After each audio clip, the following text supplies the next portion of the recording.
Welcome to the Civic Circus podcast. I am Spencer Duncan. And I am Mayor Mike Padilla. Let's start the show. 1, 2, 3, 4.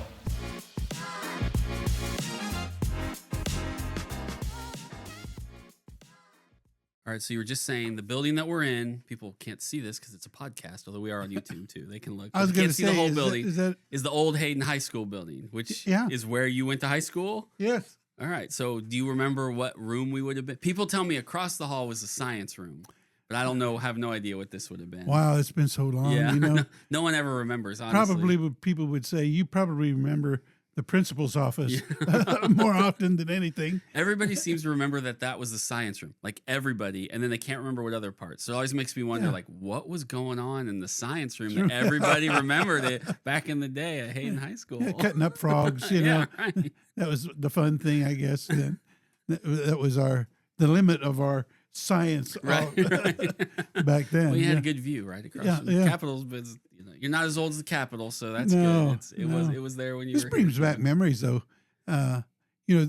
This school was the first place I started working, in a sense, because myself and my brother were going here to school, and it cost more to go to Catholic school back then. Sure. And so, with 5 boys and all of them headed toward Catholic school, I started helping out with my tuition by working here at Hayden High. Yeah. I spent a lot of summer afternoons here working on the floors and visiting with 3 friends who were doing the same thing as I was. So, yeah, this is where probably my first job, I guess, was here at Hayden High School. Well, if people don't know, we're in the building right across from the Capitol at 8th and Van Buren, where the church is, what was the old Hayden High School. Now it's Kansas Health Institute building.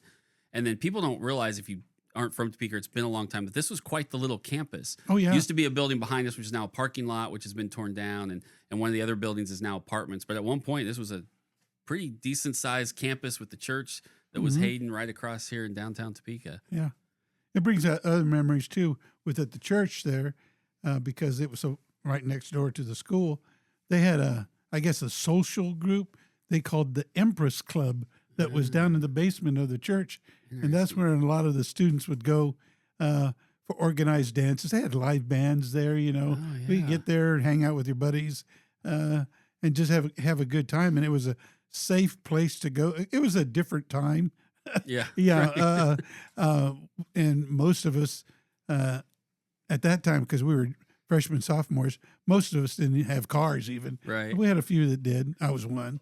But it really brings back a lot of memories getting into this building again to see how it's been repurposed. Yeah, and they've done a great job with Oh, it. Like I yeah. said, it's the Kansas Health Institute now, and they've let us keep some offices here because I think they need our rent money to pay off for all the renovations they did. But it's been really great that they preserved it, because they've done a lot of work to actually preserve the history of the building, especially on the exterior and outside. They've got a little pocket park and the statue, and so I'm glad they've done it. Especially being right across from the Capitol, it looks nice. Yeah. So it helps this whole area, this whole corner, just look nice. I haven't been in it enough to see what they did with the old gym area, the gymnasium. Oh, We used to have the basketball games and stuff Just in there. offices now, just Yeah. boring offices. Yeah, boring. No basketball hoops in there to Oh, play. it used to be a lot of fun. Well, thank you for being here. I Sure. would tell people when I do this that even though I'm a council person, this is not a political podcast. I mean, we get into that sometimes, issues of the city Sure. that a lot of guests ask about. But obviously, I'm on the council and you're the current mayor.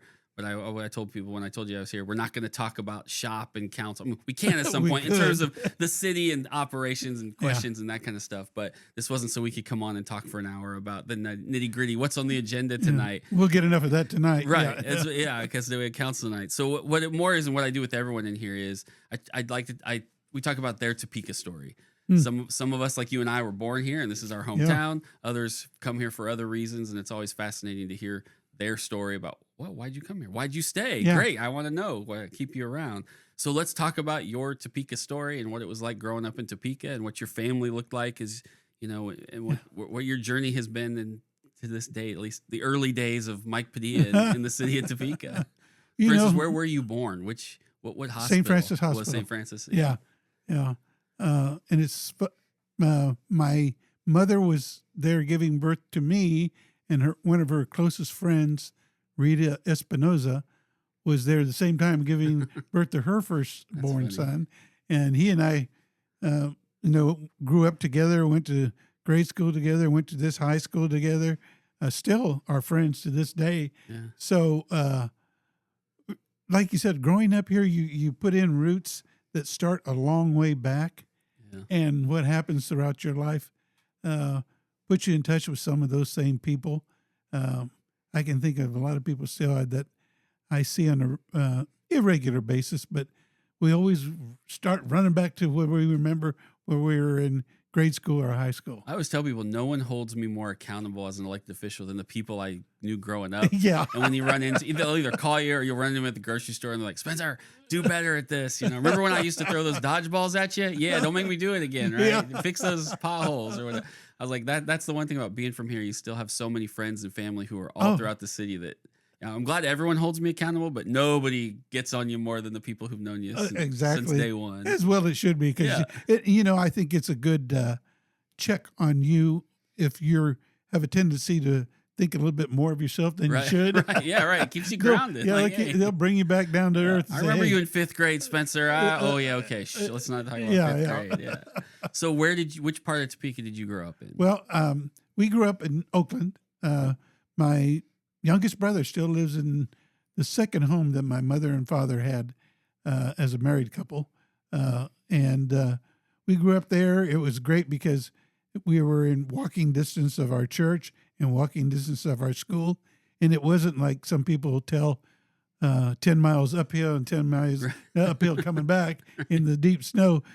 So we couldn't get out of showing up for school.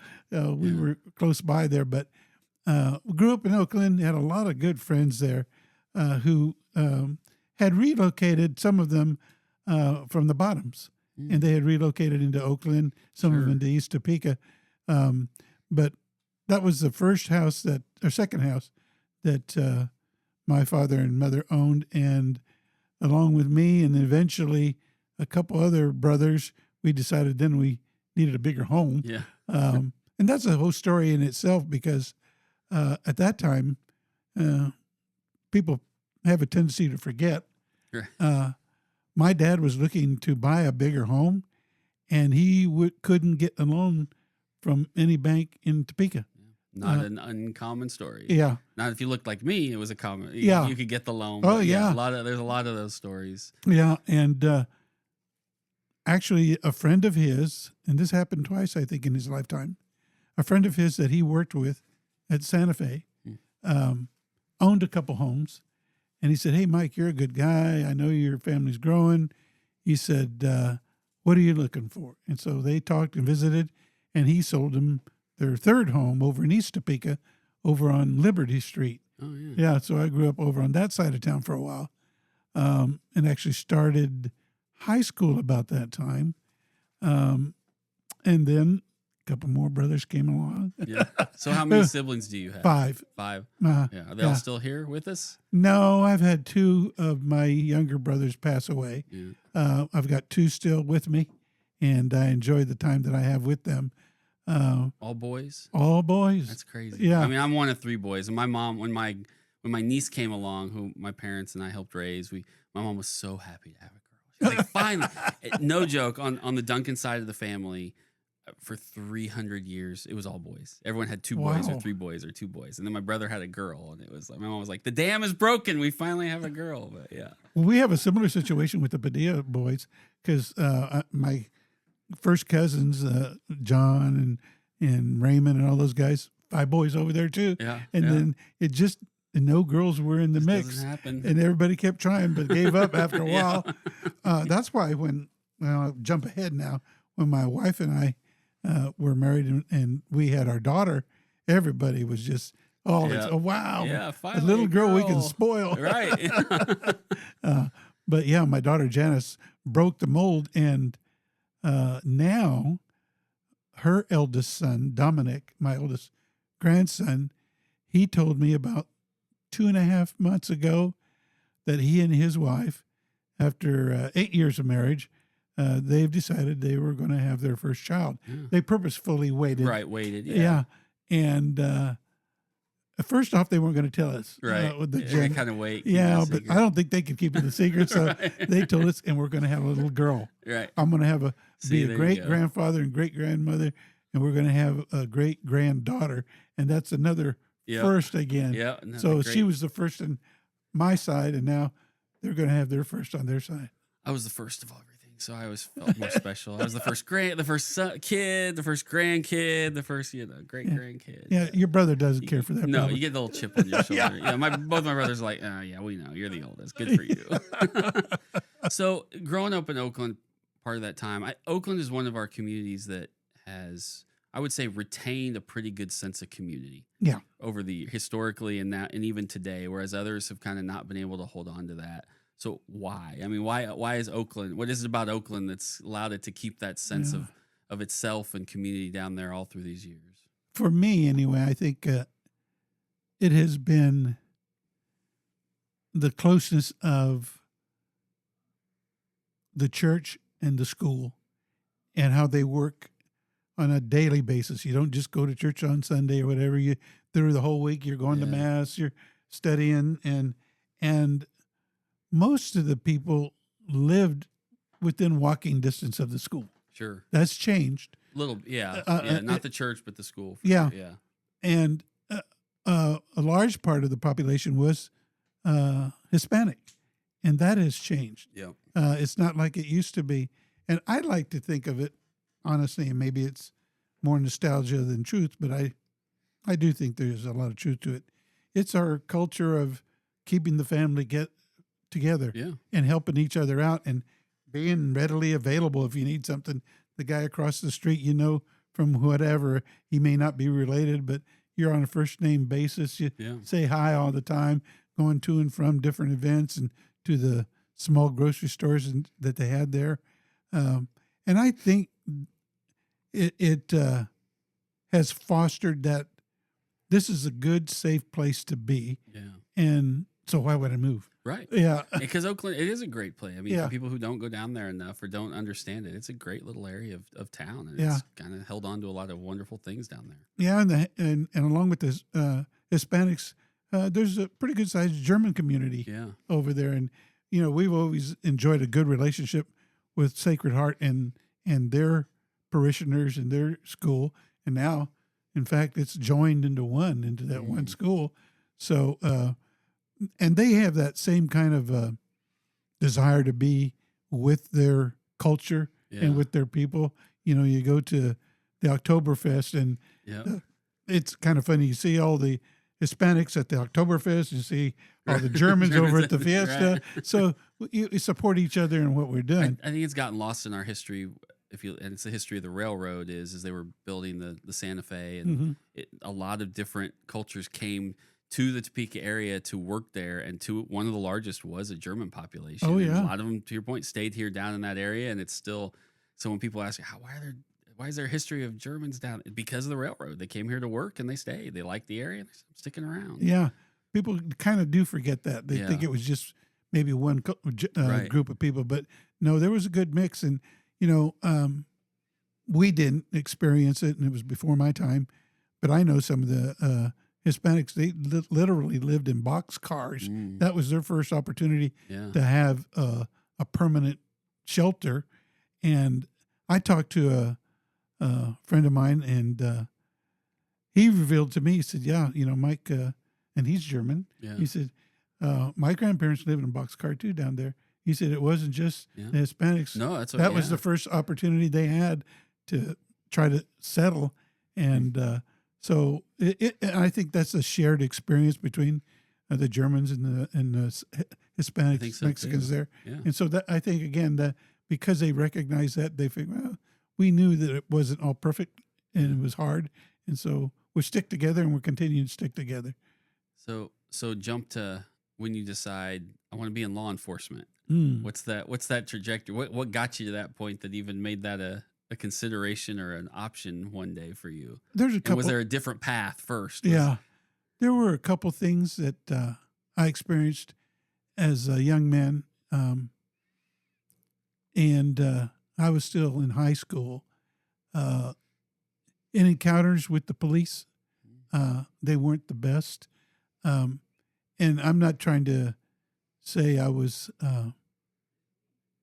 No, I will say this: I wasn't doing anything but riding in a car, Yeah. and I'm not trying to date you, but for a reference point for people, we're talking what this would be the mid 60s. Yeah. Yeah, Mhm. early mid 60s. mid-60s. Yeah. Okay. Thanks for dating. Yeah, gotta give people that historical reference point. But it's true. And one of my best friends was German, and he and I and a couple other guys were just out cruising in his very neat Chevy, and we apparently caught the attraction of an officer for one reason or another. I can't even remember why we got stopped, but he was driving, and I was in the back seat with another German buddy of mine. And then, anyway, he was talking to my friend, and it caught me off guard when he looked in the car and he said, "Well, what's he doing with you?" And I said, "Why are you asking about why I'm in this car? You didn't ask him why he's here and what he's doing." And he said, "Well, he's a friend of mine, and we're just, out having a good time. Nothing in particular, just driving around." Yeah. And we weren't in Oakland. We were another part of town, so I was out of place apparently. Yeah. I didn't care for that. I remembered it. Think about it. I'm talking about it now, and I'm 76 years old. But that's the impression that it left with me. And then I had a couple other incidents where I didn't think it was appropriate responses to the situation, and it was based more on who we were rather than what was going on. Yeah. And my dad and I talked about it, and he tried to convince me unsuccessfully that if I was going to make a move toward city employment, that I should be a fireman. Yeah. He said I could be a rich fireman. Right. Was there any family history of people being either firefighters or police before you? Before me, and I don't know this for a fact, I just have to believe what my father told me, is that his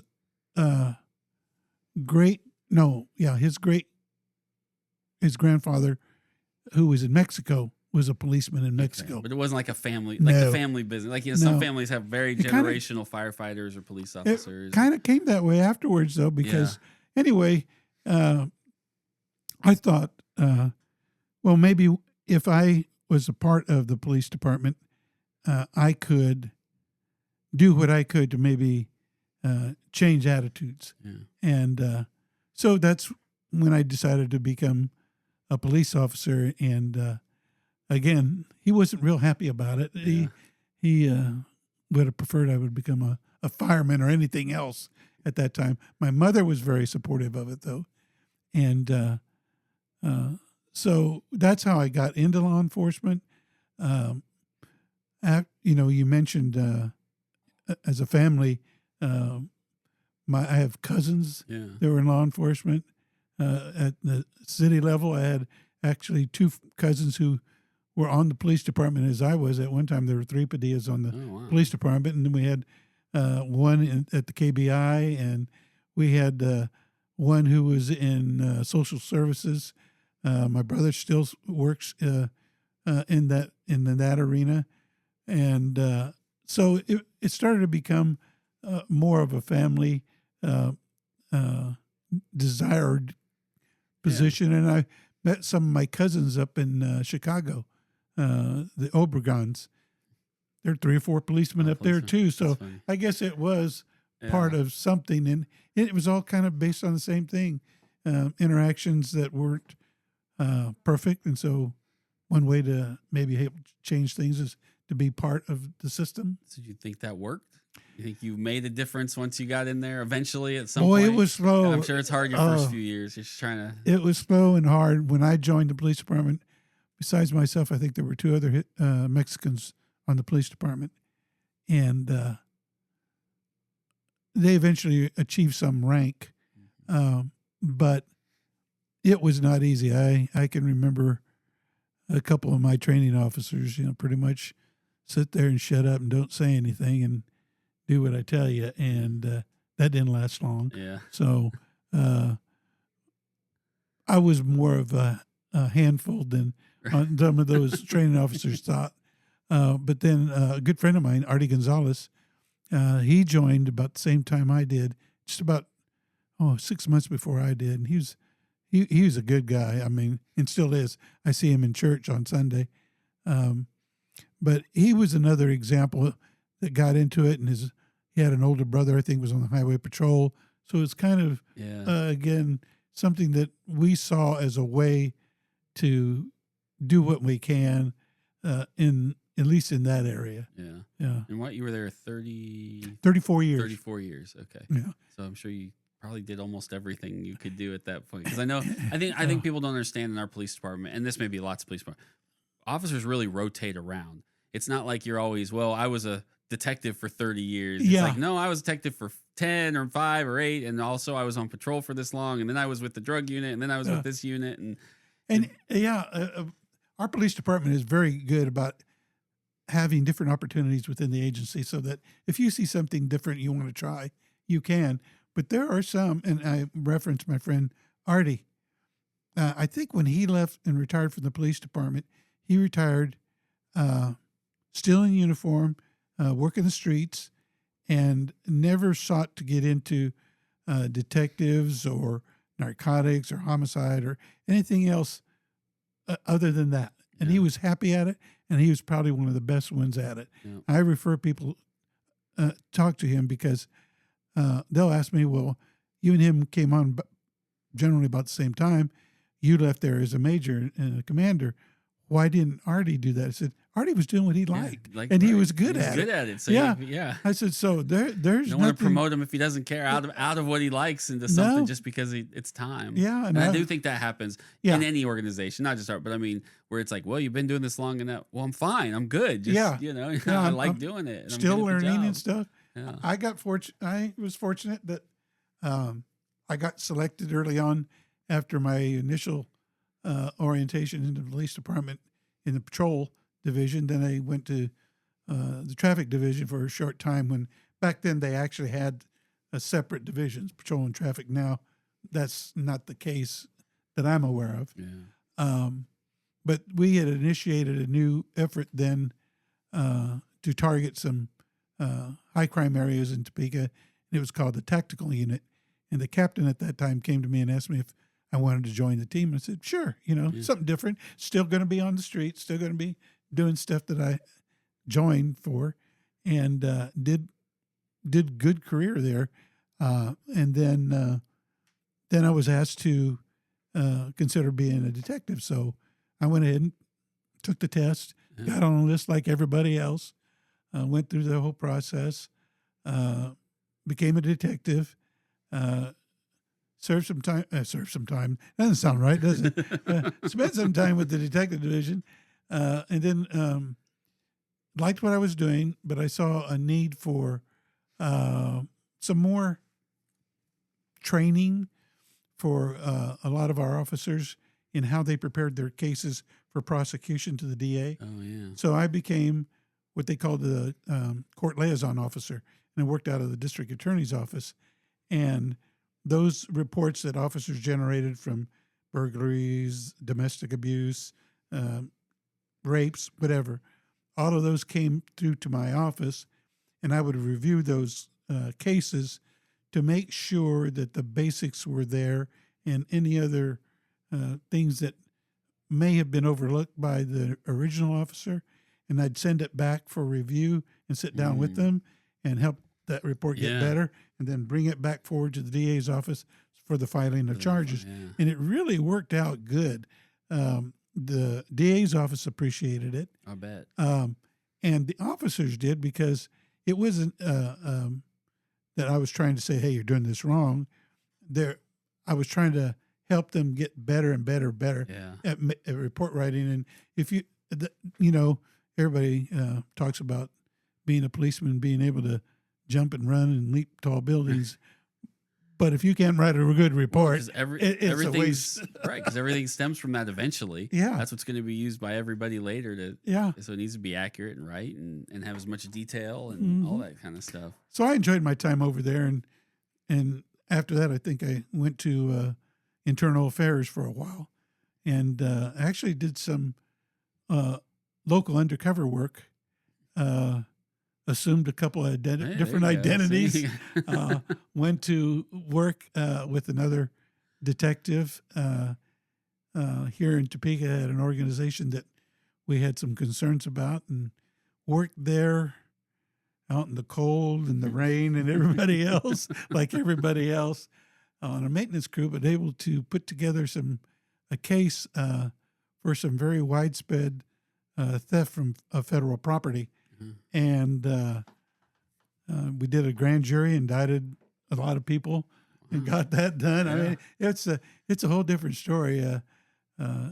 People wouldn't think that happens in Topeka, Kansas. Yeah, it You know, does. it That's the whole does. point. It's undercover. They're Yeah. not supposed to know that it happens. That's They gave me a crazy name. I thought it was ridiculous, but it worked. Gary Cooper, of all things. Can you believe that? Do I look like a Gary Cooper?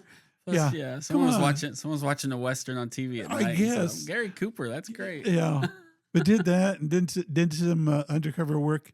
Actually, that took me out of town. I was working a little bit in and out of Atchison and St. Joe on stolen property, and we set up actually had a residence here in Topeka where people would bring stolen property to me and about two other detectives who were undercover, Yeah. and then we issued the warrants for them and got that taken care of. Again, so I've had a pretty interesting career, and then I got an opportunity to join the homicide investigation squad, and had some really good tenured detectives who took me under their wing, because I was a pretty young pup still then, and taught me a lot. I bet. And I learned a lot, and spent some time up there. And I could kind of see the writing on the wall, though, because we get back to who gets promoted and who doesn't get Yeah. promoted. And I could see the writing on the wall, and there was a whole long list of people ahead of me who were going to get it before I Yeah. did. And so I took the test for sergeant, passed it, and came out on top two times.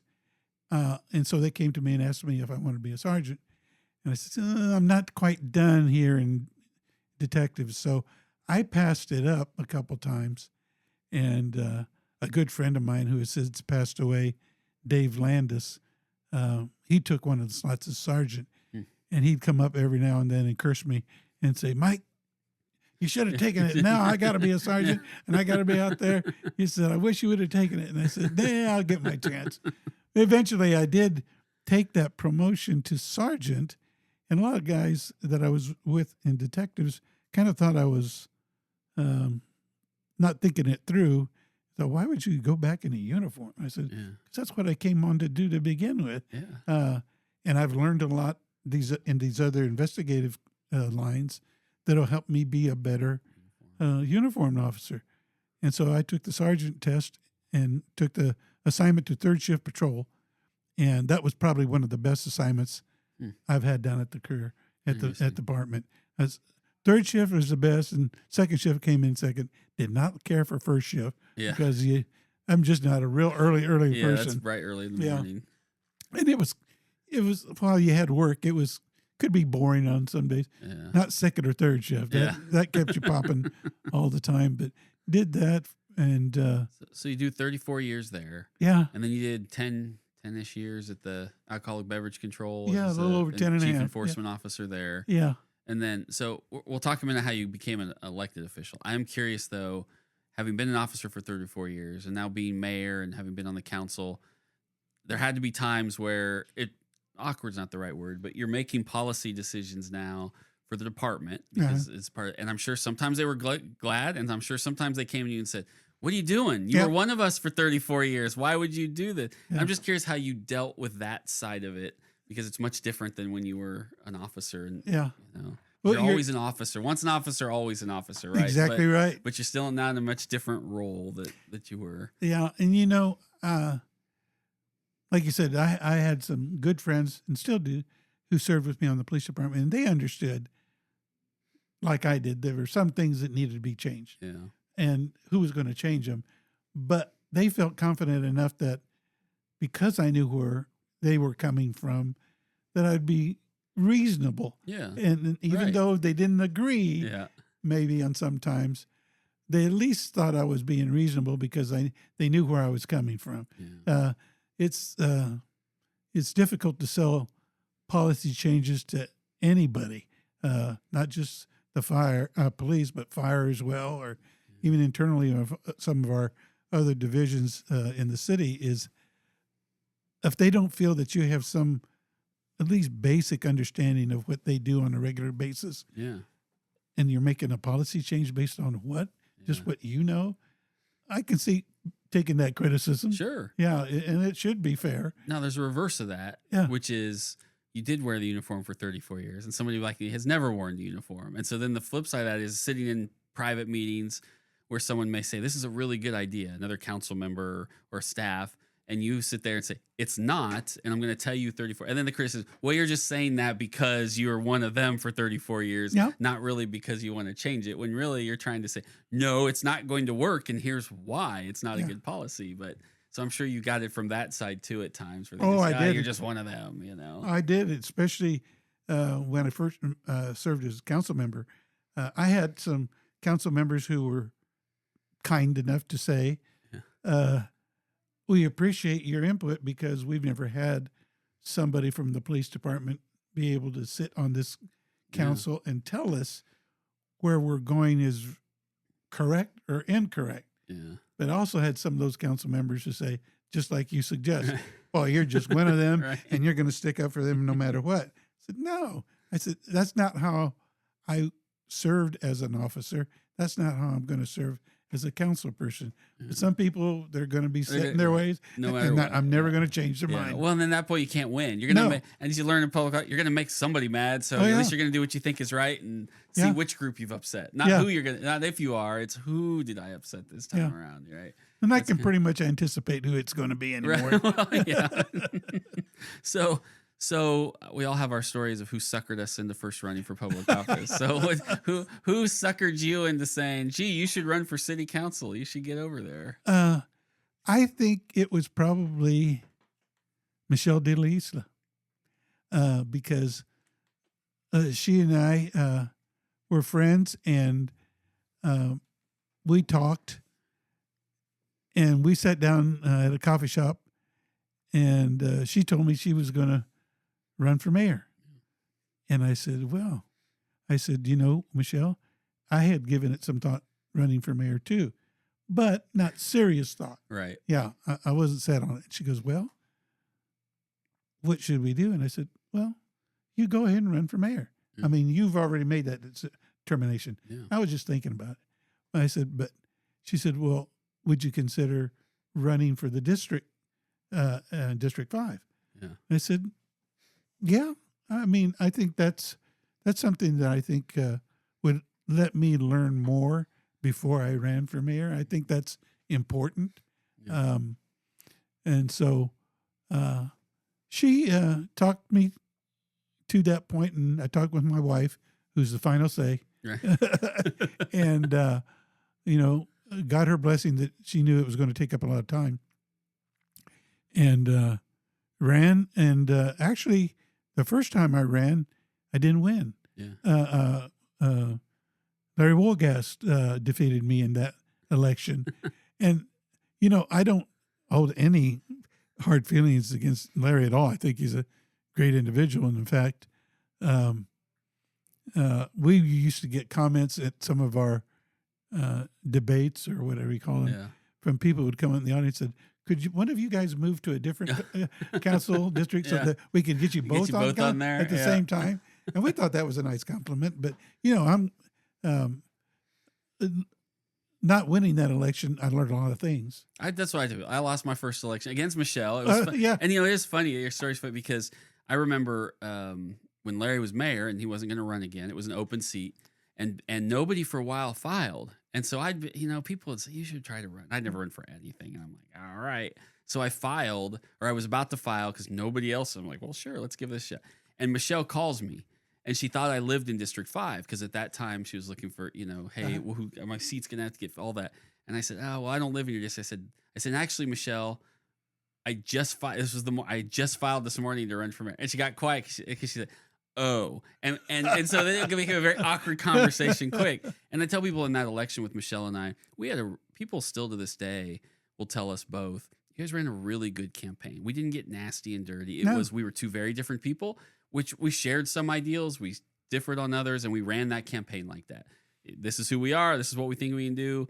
Take your pick. And I lost in that one. And then 2 years later, when I got on the council, we served together. And people would always think it must be awkward. And she and I both, it's not. We're fine. We didn't have any animosity towards each other. There was no, so it was more awkward apparently for other people than it ever was for her and I, who were like, no, we're good. We don't even think about it, folks. But that tells you how positive of a campaign it was, that when it was over, we're like, great, good luck. We'll see what happens next. And so, well, that's telling about both of your characters. I mean, if you go into it with that to begin with, not on a white horse, going to be the savior for all, or attacking everybody who's around you. If you win, great, but still you've made some enemies, I think. Yeah. If you lose, people think that you're all upset about it. But if you go into it for the right reason, you can accept a loss as a learning experience. And it is a learning. And that's why I tell people who run now and lose, it's okay. Yeah, you might have to wait another year, 2 years, or sometimes 4 years, but give it another shot, because you'll find that you learned from that first experience. People got to know you in a different way. And so don't be one and done, because we need people who are willing to keep trying and keep at it, who want to actually serve, instead of people who just decide, I'm bored today, I should go run for office, and then they get elected and they're like, oh, I didn't really know I had to do all this stuff. What? Yeah. Sorry I asked for this, because now I got it. Yeah. So you lost that one, and then you finally got on there. And then ran. And I am so appreciative of the council members that sat with me while I was in District 5. Yeah. There were some good people on the council then, and when it came to that time to look at that open seat, I got some real good encouragement and support from sitting council members. Yeah. Because I had not thought about running for mayor then. Yeah. I thought about running for District 5 again. Sure. I was enjoying it. Doing liking it. And I felt pretty confident that I could get re-elected on District 5. So I wasn't really looking at a mayor slot, but actually they brought the idea to me and revisited the idea and gave me their support and encouraged me. And again, I talked it over with my wife. Yeah. And I think it was only maybe a month short of the deadline when she and I finally decided, okay, we'll give it a shot and see how it goes. If I don't win, okay, I'm good. I got the rest of the year. Right. Yeah, you're right. I'm free. You're fine. Yeah. If I do, I'll be very appreciative. Well, and at that time I'd been on there for 2 years because it was with Michelle. And so because I'd run before, people were like, are you going to run? And I said, no, I hope somebody good does, because I said, I owe the people who elected me to this seat here to give them 4 years, and then decisions can be made or whatever. But I said, I'm not going to be, 2 years, let me try for this other thing. I said, no, that's not what I promised people. Like you're going to run for that seat that first time. You owe them to finish it out and then go from there. And I respect that. I really do think that when you make that commitment, you ask people to give you their support for what you're trying to do, and for you to then say, okay, well, that was good for a while. Right. I used it for what I needed. Wink, wink. And let me see that. So, and those are tough decisions, because you're like, maybe I could, but so then you won mayor, and there you are. Yeah. Here I am. And you get to do mayor. Yeah. And that even serving as a council person, it really is a privilege, because people have said, okay, we're going to support you. We have confidence in you. Let's hope it isn't misplaced. And but it is, if you come into it with a service heart, you won't be disappointed. Yeah.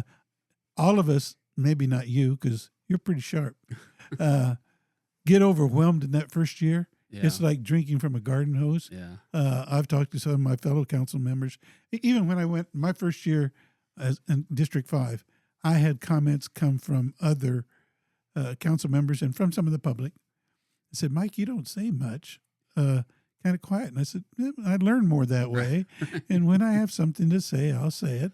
But I don't have to talk a lot just to learn. Yeah. And I don't need to be heard just to be heard. That's There's plenty of people who can fill that silence. So I think that still served me well. And I really got that from being a police officer. People asked, how did police work prepare you for elected office? I said, it taught me how to learn to listen carefully and say, well, tell me more. And give me a little more information so I can decide how I can help you out. Because if I'm in a hurry to form my answer while you're still talking, then I'm not paying attention. Yeah. And I think that serves well in an elected office. Because we all have our own ideas how things should be done. But because we're an elected official, we have to give everybody a chance to speak their mind and entertain at least their ideas and then go from there. Well, even if you want to do something, the political reality is it takes 6 votes. Exactly. So you can scream and yell and rant about it all you want, but if you just turn off everybody to the point where they won't listen, then and you don't listen to them to see what you can do to help them too, you're never great. It feels good to scream and rant, I guess, but you're never going to get anything done because none of your colleagues are going to help you. They're going to say, "No way, stay away from that guy. He's not. I'm not helping him. Exactly. He may even be right sometimes, but I'm done. I'm out." You know. Maybe this is a comment that's already been said, but, you know, in the climate that we have now in our, I think, state and federal government is that there's not been given the attention to relationship building that should be there. No, there's not. If you did more of that, there would be less of the conflict. When I travel the state in my gig with the League of Kansas Municipalities, and I talk with so many different elected officials, I am sometimes amazed at people who don't really know their colleagues at all. Yeah. And some of these are pretty smaller towns with only 5 members or 6 or 7. And even I'm like, well, what's their, I don't know. I don't really know what they do. Really? Like you haven't taken 10 minutes. Well, we don't really like each other. Well, still, maybe the reason you don't like each other is because you can't tell anything about each other. You know? You might find you have a lot more in common that at least gets you to the table to have the conversation rather than just saying, I don't need to know about them. And yeah, it's because then you do have to have some relationship and understanding of the other person to understand what's going to appeal to them. Or not when you have those conversations, you know, or say stupid things that are going to upset them because you didn't understand. Oh, I said something I probably shouldn't have said. Yeah, I didn't know that. Literally taking time to find out. Yeah, it doesn't take that long to learn a little bit about the people you serve with. I think that's extremely important, you know.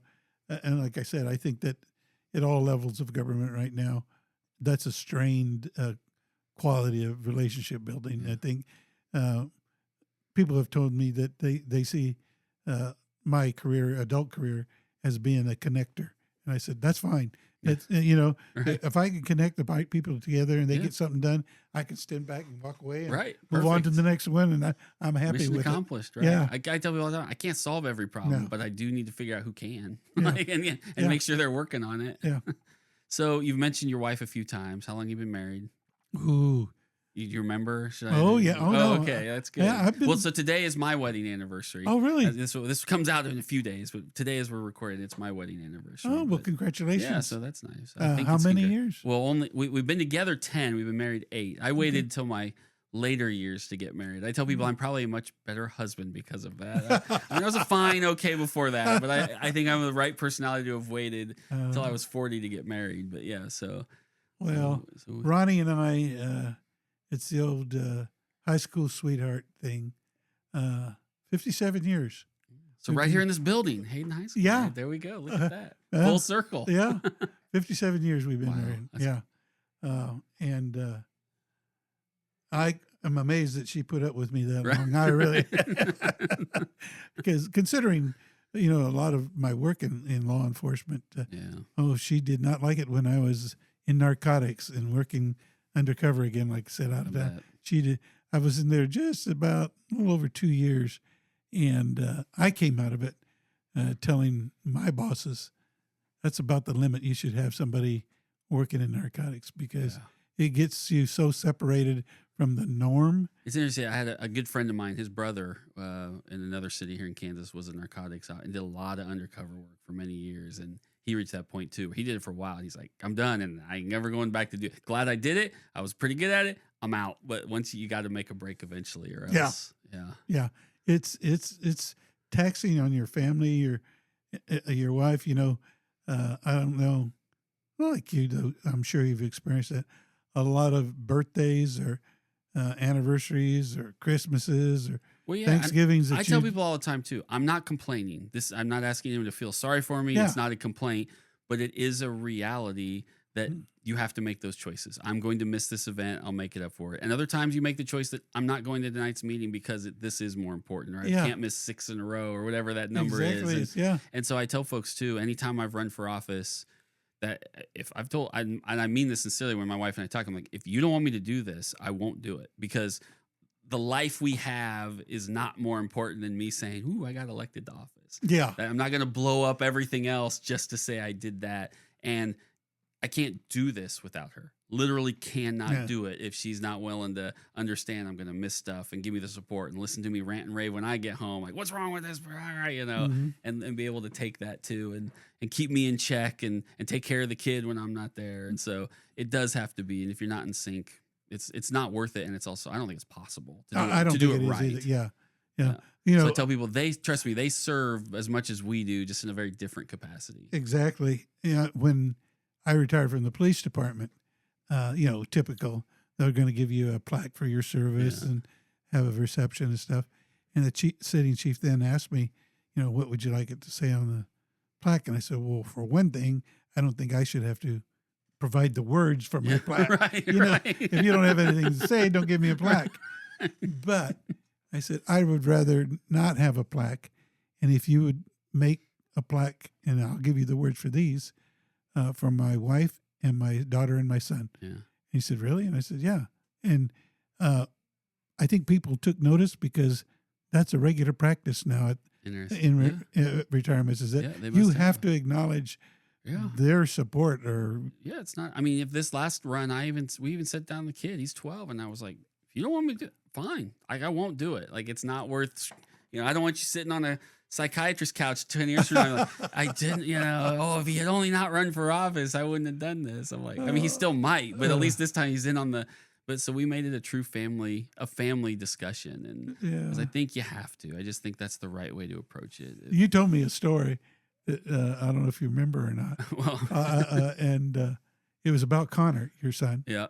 And I guess he was talking amongst friends, and they were talking about what they were going to do for vacation. Yeah, right. Where are you going to go on vacation? He said, nothing. My dad's running for mayor. Yeah. I was like, he's not wrong. I told him and Mom, you guys should go take a nice trip, but I'm going to be here because I got to go to events and talk to people and be there for the community. And so he's like, fine. I think he just settled on just more video game time this summer. That may not be healthy parenting, but at least he got a few more hours on the gaming system because we didn't take him on any kind He of. seems like a sharp kid. I think he'll adjust. He's been on this podcast. People can go back really? and watch. If you want to go back to the archives, yeah, we brought him on here and let him, cool. let him talk a little bit.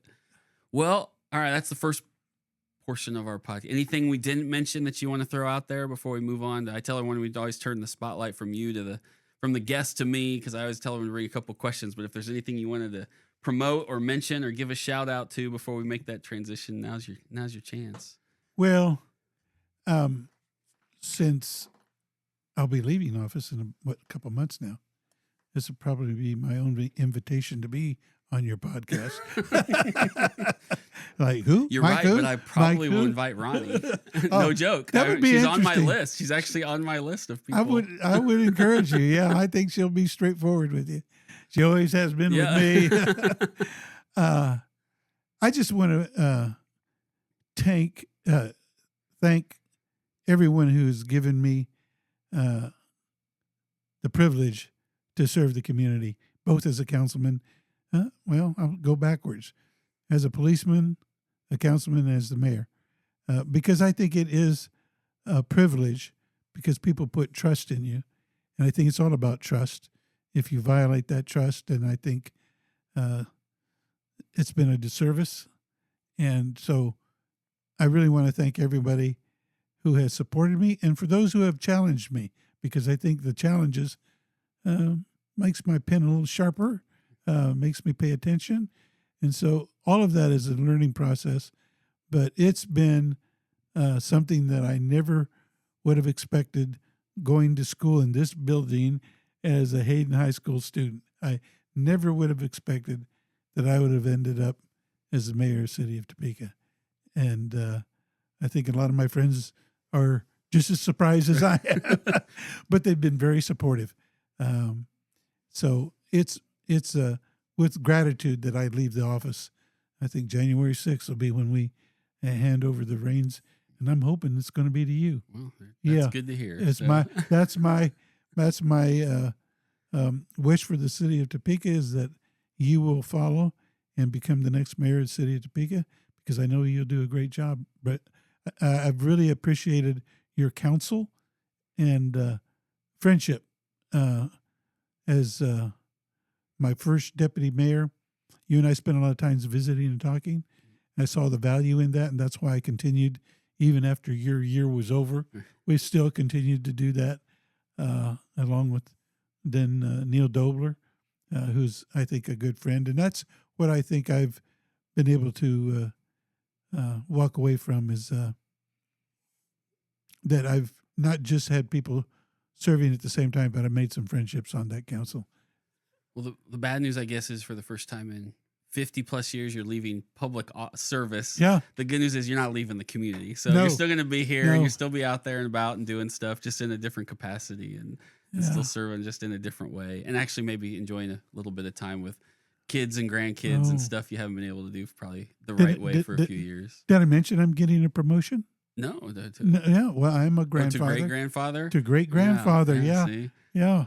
My eldest grandson, like I said, they announced that they're going to have a little girl, and I'll have a lot of time. I won't have to worry about being at council meetings or committee meetings or special gatherings.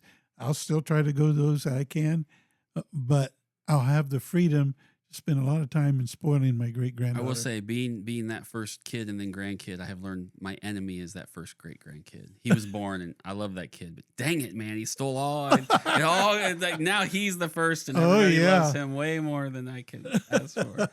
All right, so I tell every guest to bring a question or two for me. I never know what they are beforehand, to my own detriment sometimes, but that's the way to do it. So hopefully you brought a question or two for me to ask. It can be of anything you want. We're not picky around here, and we don't edit. So I tell people whatever they ask, you're going to hear how I answer it.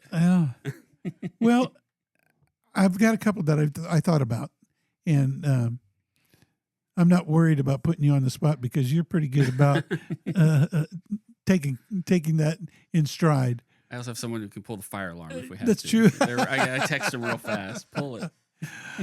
I would like to know, and we talked a little bit about your path to where you are running for mayor. What your observations have been about the work of the council and the progress you've seen in the city of Topeka. Yeah.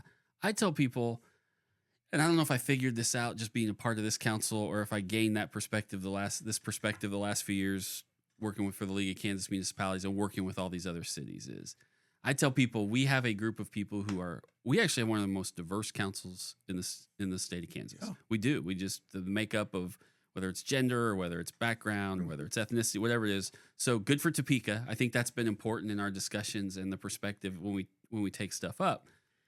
I think one of the positives we have going for us is, as a general rule, we are in sync to some degree on the direction we think the city needs to go.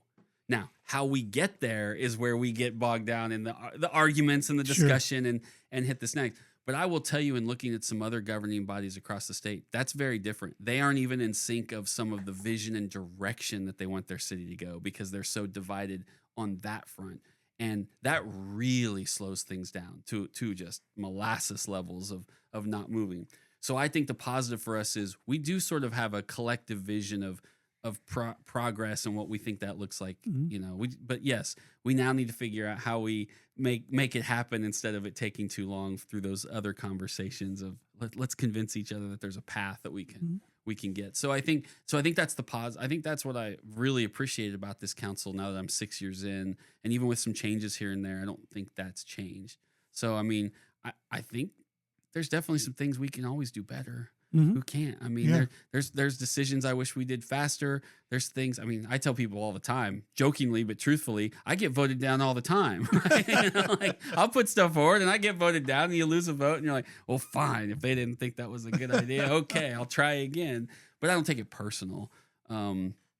I think that's the other thing. You got to learn not to take it personal. I always tell people it's not personal if they don't like your idea. It may be personal if they call you names while they're telling you they don't like the Yeah. idea. That's a different. But just saying, Spencer, no, none of us agree. Okay, I tried, and so. But I think our progress towards that shared vision has allowed us to do some things, and weather some things that have been pretty tough, controversial decisions, and not easy ones.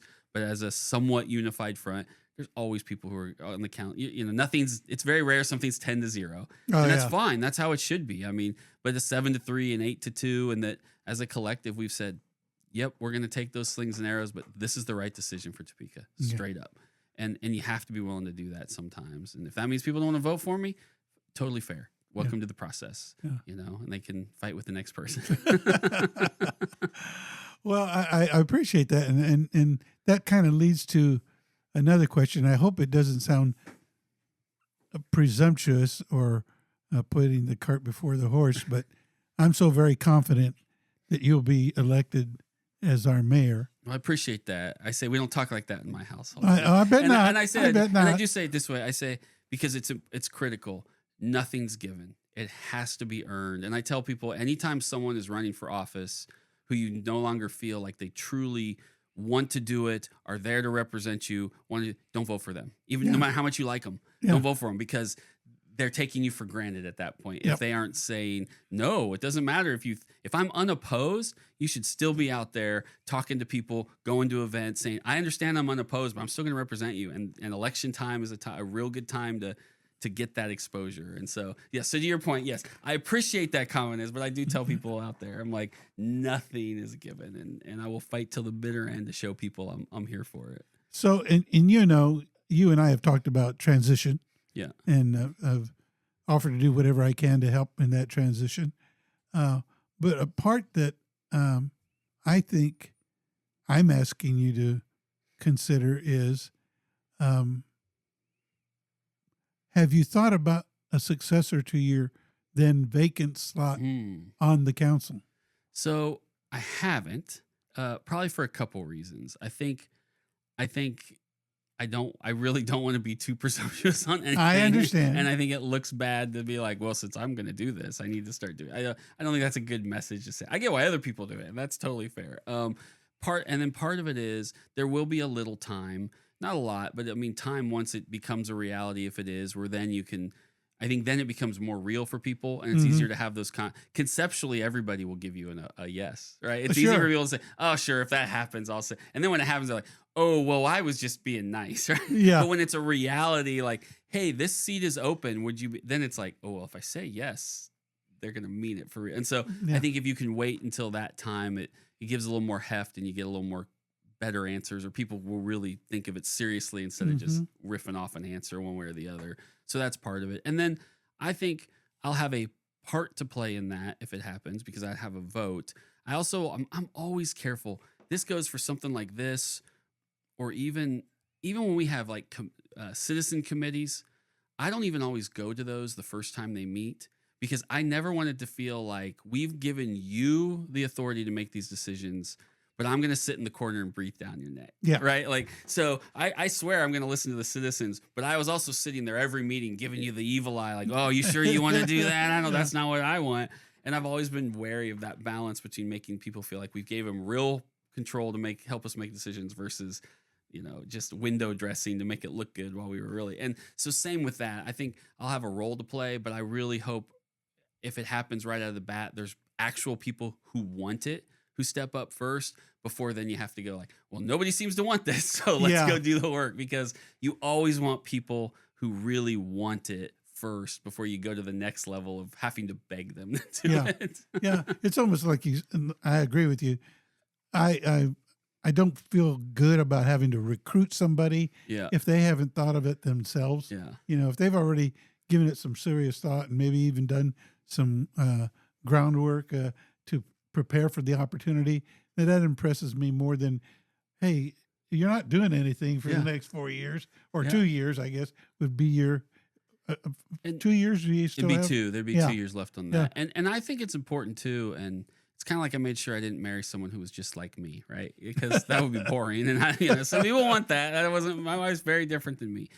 I think too, it's important if there are people who want it to be able to take an early step back look and say, I don't agree with that person on everything, but that doesn't mean they wouldn't be a good council person and they wouldn't serve the district well, and that their voice isn't important enough that we can get along and still kind of swim in that same direction to some degree. And so I don't want to get hemmed into that too. Like, oh, you want someone who is just like you. Well, not necessarily. I don't want someone who's just horrible and thinks in ways that I find, unconscionable, but that's different than, yeah, we may disagree on a few things, but okay, like that's fine. That doesn't mean they wouldn't do the job well and couldn't serve people well in this city. So, and I know that's harder for people. They want someone who's always, well, I'm gone. If I want me again. Yeah. That's boring. That doesn't help people. That certainly hasn't been my desire. Right. When I thought about who would want to run for office if I had decided. Yeah. And I gave it a lot of thought. And when you and I had talked about that in advance, and I was very glad to know that you were still interested on it and wanted to be there and have been a real go-to person on the council for a lot of things. And I think that's been recognized by a lot of our council members. So I think you're in good stead there. Let me ask you something. You used that as an example, and that was good, about sitting back and watching a committee do their work without you being an oversight. That was kind of the approach. It was the approach I took, an arm's length approach with our citizens review of our charter. Yeah. And they went through that whole process. Yep. They had asked, are you going to be here all the time? I said, nope. No. I'm going to get you guys together on your first meeting, orientation, and then I'm out of it. It's your job. Yeah. We're giving it to you to do. And if we disagree with some of your recommendations, we'll say that and we'll have that conversation. But I don't want to feel like you didn't feel like you could make those recommendations. Knowing I tell folks all the time, you may make we have people we have lots of boards and commissions, and sometimes they bring us recommendations that we don't support as a collective or that don't move forward, but they shouldn't doesn't mean they should stop making them. No. Because if it came from them, then there's a certain group of people out there who probably think it is a good idea, and maybe someday it'll break through and we'll see the light, right, of whatever their idea is. But I'd never want to inhibit them to stop bringing new ideas forward just because every once in a while they feel discouraged. That's not how the process should work. And then that's not really listening to the folks. Yeah. That's the old, as I tell people, it's great that we have more people at the table, but it doesn't do any good if you never listen to them. Inviting them to the table is only half the battle. Actually taking their input sometimes is the next evolution of that concept. Yeah. Yeah, that was a good example you said. And I was going to then, final question, I guess. Yeah. I don't know how many you take. But and as it follows up with, after that review by the commission, they came back with the overall opinion that the current form of government was working well. Yeah. How do you feel about our city manager form of government? Yeah, I think it can work. I think it's getting better. I mean, it sounds silly to say we're only 20 years into it because that's a long time. That's also not a long time in the history of government and even our own city's history of government. It takes times to adjust. Again, I go to all these cities across the state of Kansas. Many of them have a city manager form of government. It works just fine. So yes, then at some point you say, well, why has ours had some hiccups, right? Look, you and I sit here, we fired a guy, right? Yeah. So that's on us. We may have messed up that hire, right? I can tell you where that hiccup was. I think the current city manager he's new to the job. He's working through some issues. I think there's been some improvements. There's obviously with any new employee or new person who's right, you're going to have some things that you got to continue to improve. So then you have to look, is it the way we're enacting the form of government, or is it the form of government itself? And I think that's the analysis you have to continue to do. And I think what that review committee said was, we think this form of government's fine. We think it's seen improvements over the past 20 years. You need to do better. And they gave us some recommendations to help us do better. And in fact, the Policy and Finance Committee, of which I currently chair, is going to start going through those next month. Good. So we're taking them a few at a time and then seeing how we can implement them, move them onto the council level with those changes so that we can make those improvements. So I think that process will help that too. So I don't think it's totally broken. I know there's people who want to go back to a strong mayor form of government. I think in this day and age, that's a little different than people realize. The scope and the size of, we're 12 departments, 1,100 employees. We're $500 million. If you had all our budgets together, it's a big job. And you don't totally want to leave that maybe up to the whim of someone elected every 4 years who can Yeah. suddenly really do a lot of good and also do a lot of damage quicker than if you have some of that. I have said if we always wanted to go back with what they call a city administrator, more form of government, which cedes some of the current power the city manager has back to your mayor and council for a little more oversight, we could maybe lean that direction if people want to, as opposed to going all the way back. And I also think there's things we can do and we should probably start taking a look at, and this goes both ways in terms of how much oversight and approval we want to have. Like for right now, we have a law that said, an ordinance we pass that said if it's $50,000 or more on a consulting contract, we're going to approve it. At least it's going to come in front of the council to say, wait, why are we doing that? Right. And that's helped. I think that's the people have those concerns about consultants. I actually think that's helped that process. Maybe we need a threshold. We've done that with if any project is over $250,000 or more, that's an infrastructure big project, it goes to our infrastructure committee and then comes back to the council. So there's probably a few things more like that we could put in as a little bit of oversight that comes back, not just to us, but so that it can be on the agenda and the public can see, wait, they're going to spend how much on what? And if they want to come tell us about it, that gives them a piece of it. So I think we could do that kind of stuff before we totally just say, this form of government's not working. Yeah. Give ourselves a little more input into the process. And you don't want to do it so much that your city manager's like, why am I here? You guys are doing everything. Yeah. But enough so that the public has confidence that you're minding the store and watching what's happening. And I think that helps build the trust that I talked about earlier. Yeah. Yeah. That's just essential.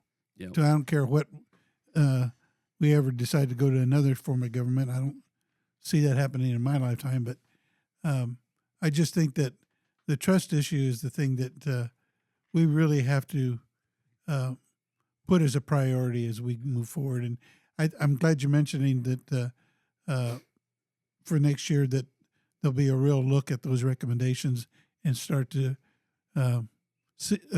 work through them to see which ones that can be acted upon. Yeah, we didn't just want to put them in a drawer and say, thanks for your work No, and never mind. no. And we wanted to make sure that the committee could break them down one at a time and see what some of them will need ordinance changes. Some of them are just policy changes.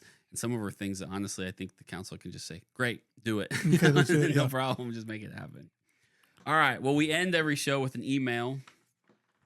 I got this one last week and a half ago, and I thought I have the guest read it, but this one you can probably provide some good input into because I think you dealt with this at one point before I got on council, maybe, or they did maybe before you were there. But here, go ahead and read this week's email. Okay, this week is, why is public comment at the end of meetings and not near the beginning? So, and I think you've heard that before. People have to sit there, especially when we have 4-hour meetings. And, and then they're like, I've been here for 4 hours. And then they get their finally time to talk and then it's over. But were you on the council or was it before you got, they tried for a little bit where they put the public comment at the start of the meeting. I don't think I was on the council. Okay. I think, and it was right before I got on. So it was before I got on there too. And then they decided after like a month that they weren't going to do that again. And I think their concern was the opposite too. If you have a big issue and you get a bunch of people in there, you're going to have an hour before you even get to the full meeting. And sometimes people's questions are answered during the conversation and we need to give public comment and they leave. And so it shortens it. So I don't really know. I don't know if moving it to the start, I will tell you that's not a common thing governing bodies do because I've looked into it, do it before. In fact, I'll tell you right now, there's a lot of governing bodies that don't take public comment or they do it once a month or instead of at every meeting. I also remind everybody you can speak on each issue. So you don't have to just wait till if there's something on the action items that you wanted to talk about, sign up for that. You don't have to sit through the whole meeting if that's what you wanted to talk about just to speak on it. And so keep that in mind when you call, like, no, I want to speak on that issue. And then you can leave if you want and not have to sit there for 2 more hours while you wait for us to talk. But I get that frustration, and I don't know if it'd be good or bad. I honestly don't. I think I know of only one city, I don't know if they still do it or not, that was going to try and do that. That was in Liberal.